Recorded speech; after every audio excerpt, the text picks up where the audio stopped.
Hello, my name is Mage, and welcome to Black and White Thinking, and to my thoughts and feelings on Harley Quinn Season 3, Episode 5. Oh, wait, before you go. Girl, come on, you got a dish. Tell me about this guy. What's his butt like? Is it cool? Whoever stole Frank has this butt mole. We find this butt mole, and then you can just drop this whole thing. Out!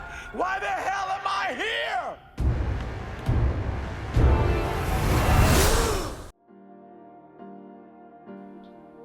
Okay, so hi, welcome back if you have been here for my previous feeling episodes. This week we had It's a Swamp Thing. We were finally introduced to Swamp Thing in this universe after hearing about him in Season 2. And generally I really liked this episode. I'm going to talk about this as we go through, but there have been some interesting audience reactions around this season so far, and I don't tend to agree with them, but I'll get into that in a bit. As usual, I'm going to talk about what I liked about the episode, I'm going to talk about what I didn't like, and then I'm going to talk about some overarching things that I think might be important in regards to the rest of the series and just general analysis. As I said, I really quite liked this episode. I at least liked that we had a clear Ivy episode, and that episode focused on her dealing with her shit without being spoon-fed. I think that's really important for Ivy. And we've talked about that in my previous reviews of this season. The first 2 seasons of this show very much focused on Harley's growth and progression, right? It's the Harley Quinn show. But Ivy's the second lead, and now it's time to see Ivy grow with Harley support the way that we saw Harley grow with Ivy's support. And I've seen some people complaining about that, which, again, leave it to the end, Mage, but if you're interested in how I feel about this season so far as a whole, and if you're interested in my opinion on kind of the disdain and rumbling that has been about in the fandom in regards to this season, stick to the end. I promise I'll save it for them. I will not get distracted. Okay, so things I liked. Ivy's behaviour, her feelings and growth. She didn't snap at Harley when she had opportunities to. She was conscious of her own decisions and was making good ones. At least in relation to how she was talking to Harley and Nora and people in general. Ivy doesn't like people, she's made that very clear. So this whole hanging out with Nora, helping Harley, Harley helping her, compare this to kind of how she felt in Bachelorette or even when we first met Catwoman. Growth. Like I said, growth. We had growth last episode, we have growth this episode. This is a season of growth. At least it has been so far. We're going to talk about the back end of the season again at the end. This episode was full of some stupid references that I really enjoyed actually. Thomas and Martha, Anglo-Saxon pseudo-parent cats. He's one of the funniest lines I've ever heard on TV, and I just actually broke down laughing at that scene. On the topic of Bruce and Selena, Music Meister was fine. I, again, saw a lot of people say that the Music Meister stuff was better than the Swamp Thing stuff, and I would disagree. But it was good. I liked it. This show does spend a lot of time trying to find a B plot sometimes when it doesn't necessarily need one, but, well, you mean even a C plot, because Nora is really the B plot in this episode, but it wasn't terrible. I am curious, we were told we were getting a musical episode this season, right? And so far we've had What Joker Do, we've had this song between Selena and Bruce. Are we getting a whole episode still? Is one of the next 5 episodes going to be simply a musical episode, or was that like a lie? And we're just getting songs sporadically through the show. Who knows? But I am curious about how that's going to end up. I actually really enjoyed seeing Nora this episode. I'm glad they didn't just leave Nora as a hanging thread, because I know this show's a comedy, but abstractly, when you actually say what's happened to Nora out loud, it's really fucked up, and it's nice to see the show kind of balance Nora's in her slut era jokes, her back tattoo is brilliant, with her needing friends and support through a really traumatic time in her life. And it was nice for Harley to notice that. Again, growth on Harley's behalf. And I really feel for Nora. I feel bad for Nora, and she's super cute and adorable, and this design is lovely, I love it. And I would help her do that kek if she asked. I liked seeing psychiatrist Harley being mentioned, always fun, again. Ivy is a botanist and Harley is a psychiatrist, and it would be nice to remember that sometimes. They are Dr. Quinn and Dr. Isley after all. This scene where Harley talked about being an avid watcher of detective procedurals was a drag to me personally. As I was saying about the A-plot, B-plot thing, I sometimes feel like the show doesn't quite know what to do with King and Clay at the moment. Sometimes this show clearly just wants to focus on one plot and shoves another one in because that's how sitcoms work, and I don't think it's necessary, and I think it's got a lot to do with how DC wants other IPs outside of Harley and Ivy in the show. I don't think I can judge entirely because it's not the end of the season yet. Okay, let's talk Swamp Thing. So, Swamp Thing's one of my favourite characters, by the way, in DC.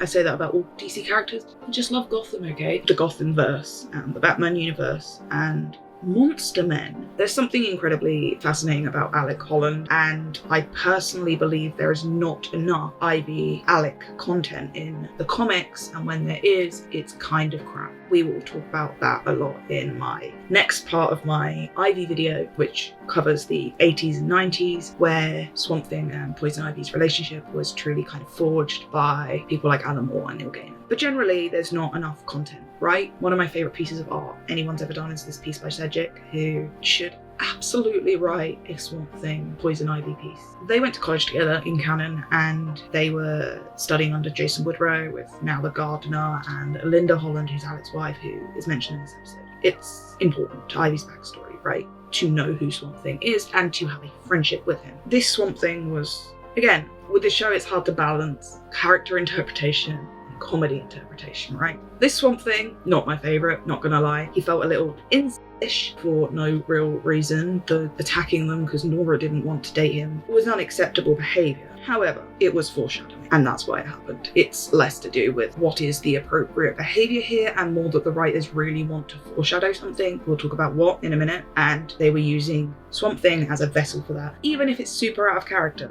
And it's not out of character for Swamp Thing to be desperate for love. There is a pretty stupid story that happens between Swamp Thing and Ivy at one point where she brainwashes him into thinking they're married and uses him as a weapon against Batman, and then the implication is that Clayface gets his revenge by essaying Ivy. I've read bad Swamp Thing takes. It doesn't need to be this, and I think the writers probably aren't aware of that story, because I wasn't until a few months ago when I started reading all of Poison Ivy's works, and I highly doubt they've read all of Poison Ivy's works because it's 70 years worth of content and some of it's just fucking impossible to find. But given that I do know that and I have seen those interpretations, I don't like Alec being used as some sort of rapey monster. It's an old take, and as someone that also likes monster theory, I think it's kind of shitty too. Outside of that, he's right about Ivy being a shitty friend. She's kind of a shitty friend to everyone. She's had moments where she's been a shitty friend to Harley. She's had moments where she's been a shitty friend to Frank. She is definitely a shitty friend to herself. She has no self-respect, which is why this scene with Harley being like, we need to be nicer to Ivy, felt really sincere, and I loved it. More importantly, Lake's acting and the animation in this scene where she breaks down is fucking incredible. It parallels so many other Ivy moments, and there is just something about this lighting, the way that they've drawn her hair, the way she covers her hands, Lake's ability to make me want to throw myself a cliff every time she chokes up. It's just brilliant. And one of the reasons I do love Lake's performance as Ivy is I really think she's helping to forge a new type of Ivy in the consciousness. I would even argue in Willow's recent comics, you can see an influence from this kind of Ivy into what Ivy has become post Fear State Origins, which, for anyone that doesn't know what I'm talking about, Ivy's origins in the comics were redone last year, the end of last year, beginning of this year. Ivy's origin was redone mildly. It was essentially, instead of a full reworking of her origin, it was an accumulation of all the origins that come before written into one chronological kind of story that makes sense for the first time in 70 years. That happened after this show again. There has been a call for a new Ivy and new interpretations of Ivy, and I think we are far from them in the comics. As I've said, again, watch my Ivy video if you want to know more about that, or my pre-season soiree video where I kind of talk about Ivy being a villain and Harley potentially being a hero. Poison Ivy needs as much help as she can get right now in the public consciousness. DC do her badly, and Lake has brought this kind of a level of empathy to Poison Ivy that nobody else has dared to give her in a long time. For all of this show's ills, this show could do 1,000 things wrong, and Lake Bell's Ivy just existing could trump a lot because it's important. At least I believe that anyway. And in the grand scheme of Ivy representation, I believe that. So yeah, those are the things I liked. Those are some of the things I didn't like. Here is the important stuff I want to talk about. So for those that don't know, I go look in the comments on one of my videos actually. I've been asked this a few times. I have seen nothing but kind of terrible fandom reviews about this season, especially from the Harley Quinn show subreddit, which personally I think is a hellscape that should be avoided. It's run by mostly kind of cis-het guys who pretend they're not there for Kite Man, but very much are, which might explain why they don't like season 3. There seems to be a lot of disdain and rumbling around the Reddit, and I have said this, I'm going to say again, I'm not going to judge the season overall until it's finished, because that's stupid. It's half a story. You can't judge half a story. You can judge half a story after you've read the whole story, but you still need the whole story first. More importantly, why do people watch this show? Because a lot of the complaining on Reddit seems to be things like, there's not enough Joker, there's too much Ivy. And anyone that's falling for that BS is falling for homophobic rhetoric. People are annoyed that Harley and Ivy are now the centre of the show that they were always supposed to be the centre of. If people are watching Harley Quinn for Dad Joker, then they should go watch something else. There is a myriad of content about the Joker. There is a myriad of content about Harley and Ivy where Harley and Ivy are not a couple. Almost all of these opinions are rooted in some biphobic, misogynistic, homophobic comment that someone read on Reddit. We need to make up our own opinions. We shouldn't be influenced by people who think that there was more space for Kite Man in this show. Because there wasn't, there isn't, it's not for Kite Man stands, it's not for Joker stands, it's not for Batman stands. This is the Harley Quinn show and it's about Harley Quinn and her girlfriend Poison Ivy. If people don't like that, go watch something else. Stop ruining my fucking experience. If you're gonna kick off about the show, kick off about the show. There is plenty of actual plot, story, character things to call the show out on. There is plenty of bullshit writing choices. Having Harley and Ivy be a couple is not fucking one of them. And if you're complaining about that after 25 years of us trying desperately to get this to happen, you're a twat who does not understand the historical struggle of gay people. Even if you are gay, bi, trans, whatever, if you do not understand how important it is that Harley and Ivy are a couple right now on TV, then you need to learn more about queer history. The show isn't for cis-het people, and I don't need cis-het people's opinions. If cis-het people want to watch the show, then they can do so quietly. Another complaint I've seen on the Reddit, Poison Ivy and Harley Quinn are toxic. One, stop calling relationships you don't like in fandom toxic. It's stupid, and I guarantee 90% of you don't know what you're talking about. People are so ignorant to both personal and character growth, it's like you want people to be born perfect. Ivy and Harley are two imperfect people who are trying to discover how to heal from trauma and love each other in a safe way. It is not a skill either of them were born with. It is not a skill either of them were taught. It is one they are figuring out clumsily together in a healthy and safe manner. The thing is, this show has arcs. They play out over multiple episodes. I wrote a bloody film about it. You have to at least have the whole season before you can truly judge how this arc is going to play out. That's not always the case, but this show is not episodic. It never has been. I know it can feel episodic, but it just isn't. And I cannot overstate this. If you think that the show focusing on Harley and Ivy as a couple suddenly makes it bad, then you're a homophobe. No one cares if you think Harley and Ivy are toxic. Like I said, just go watch something else. If you want to watch something straight, go watch something straight. If you want to watch something queer and clean, I don't know, go rewatch Obsidian or something. It would be anti-Harley and Ivy for them to be anything other than messy. It's why I like them. On a side note, they're touching each other a lot this season and it's adorable. I love how close they are. Fuck the haters. Okay, so last point, and I'm going to give a spoiler warning for this. I'm going to talk about things that are probably going to happen in the next couple of episodes and things that are definitely going to happen because we have been spoiled for some things. So again, this is one of those videos where I'm going to have to kick people out, which seems really counterproductive as a content creator, but I apologise. Come back and watch this at the end of the season. I'm going to have a whole video then where we can talk about all of this stuff together. But this is speculation and spoiler territory going forward for the back half of season 3. So 5, 4, 3, 2, 1. Let's talk about Bruce and Ivy. So at the end of the episode, it was revealed that Bruce is the one that's taking Frank, which I really should have seen that coming. And on reflection, definitely should have seen that coming because this season has had quite a few Bruce-Ivy parallels so far that has been bashing us over the head, and I don't know why I didn't pick up on. I've been talking a lot about Ivy's trauma this season and how she deals with it. Bruce has also had a lot of trauma, and he also, kind of died like Ivy did temporarily. In this season alone, had a lot of Bruce kind of family talk. We've had him and his children and the Bat fam and how he functions as a parent. And then we've had a lot of talk around his parents and how that trauma stays with him. We've had all the jokes about the film being made and how Bruce's trauma is constantly replayed. We had that scene where they were all in the escape room and Ivy ended up being on one side and Batman was on the other and Harley was kind of in the middle. Yeah, not very subtle now we look back on it, is it? These things have been kind of weaving in and out of each other, right? Ivy's trauma, Bruce's trauma, and Selina kind of, but mostly Harley is going to get stuck in the middle. And we know that for a fact, based on things that we know that are going to happen at the end of the season in regards to Harley assuming more of a hero kind of role and Ivy being more clearly defined as a villain. How I feel about that is not great, but again, I'm trying to let the season play out before I judge it as a whole. But for those of you that did watch my Ivy video, the first part about her maiden era, I talked in that video about this concept of death and the maiden and how this motif kind of sums up a lot of Bruce and Ivy's relationship. Bruce and Ivy are essentially two sides of the same coin. They are both desperate to protect Gotham in a way that they feel is morally sound. They are fighting for the same things with different methods. And Bruce knows this, Ivy knows this. This is the through line through their relationship. And honestly, it's one of my, and I talk about this in my Ivy video, it's one of my favourite relationships in Gotham, and it could arguably be the best love story ever written.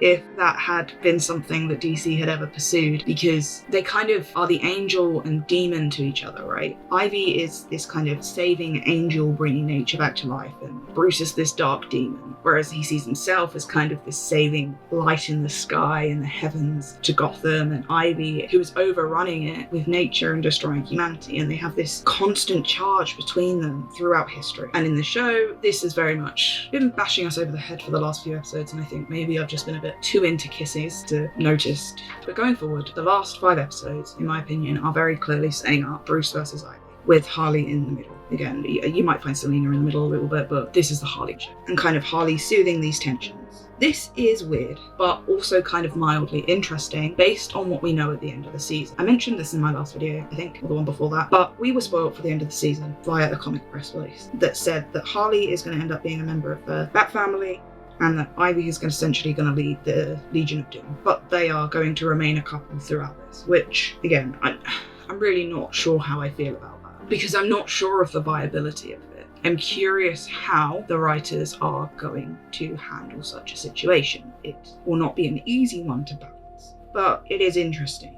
Because really what this season is going to play out as is, I don't think right versus wrong. Bruce is right, Ivy's wrong, Ivy's right, Bruce is wrong. It's going to be an overall reflection on how inner demons become outer demons. This is Bruce and Ivy's setting out to dark side moment, the way that Harley did. And Bruce and Ivy are so powerful separately. It's a war that nobody wants to get stuck in. Nobody wants to be stuck in the middle between Batman and Poison Ivy. There will be blood. I truly actually believe that out of all of the characters in Gotham, Selina, Babs, Dick, any of the Bat family, that Harley probably is the one person that could sue both Bruce and Ivy. One of Ivy and Bruce's biggest issues is they don't know how to communicate. They never have. In every canon, they are both way too emotional and neither of them have had enough therapy. Harley is a therapist and a massively unethical one. I've discussed this a lot. She doesn't just sleep with one of her patients, she sleeps with 2 of them. But she is pretty good at her job outside of that. And I don't want Harley to be another Robin or another Batgirl. My ideal idea for Harley post kind of Joker and post figuring out who she is on her own is her setting up a psychiatric office, like a therapist's office, but specifically for supervillains. Like Harley Quinn, criminal psychologist for the criminally insane, Hire me, DC. But yeah, I'm not sure how this is going to play out. I am going to try to be optimistic. I'm trying that this year. I generally usually believe that these shows are better than the comics, so I feel better about how this may be handled. I think it's very comic influenced. I do not believe Harley Quinn is a superhero, even though I believe she is an inherently good person.